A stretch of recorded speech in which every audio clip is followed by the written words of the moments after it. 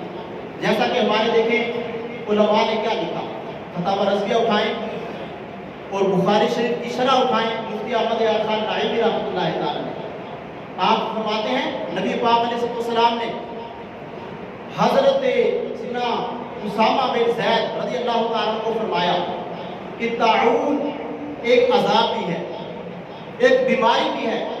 فرمایا کہ اللہ کریم نے بنی اسرائیل کے اوپر یہ نازل فرمایا، فرمایا کہ جس قوم کے اندر یہ طاعون آ جائے، جس جگہ پہ آ جائے، فرمایا کہ اس جگہ پہ نہ جاؤ، اس جگہ پہ نہ جاؤ، لیکن فرمایا کہ جس جگہ پہ آ جائے اور لوگ وہاں پہ موجود ہوں تو وہاں سے باہر نہ نکلے، وہاں سے باہر نہ نکلے۔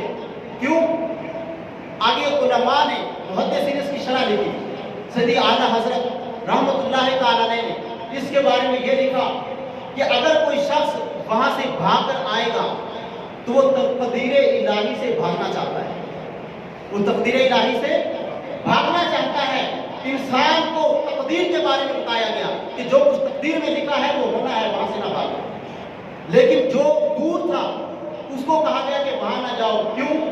کہ تقدیر الہی سے مقابلہ نہ کرو، تقدیر الہی سے مقابلہ نہ کرو، بلکہ اللہ کی عافیت مانگو، اللہ تبارک و تعالیٰ کی سے دعائیں مانگو کہ اللہ کریم اس کو دور فرما دے۔ تو اس لیے دونوں طرح کے نظریات ہیں کہ بالکل اپنے آپ کو بند کر کے اور نفسیاتی مریض بن جانا یہ بھی غلط ہے، اور اسی طرح بالکل یہ کہہ دینا کہ یہ ہے ہی نہیں، ایسا نہیں ہے، تو یا کوئی بھی بیماری ہے تو اس کے احتیاط نہیں کرنی چاہیے، یہ بات بھی غلط ہے، بلکہ احتیاط کرنی چاہیے، بچنا چاہیے۔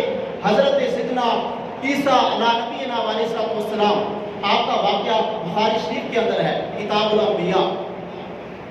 آپ توکل کرتے تھے، اتنا توکل تھا کہ حضرت عیسیٰ علیہ السلام کے گھر کے بارے میں کوئی روایت نہیں کہ آپ نے گھر بنایا، آپ کا گھر نہیں، ظاہری اس طرح ہمارے گھر ہوتے ہیں۔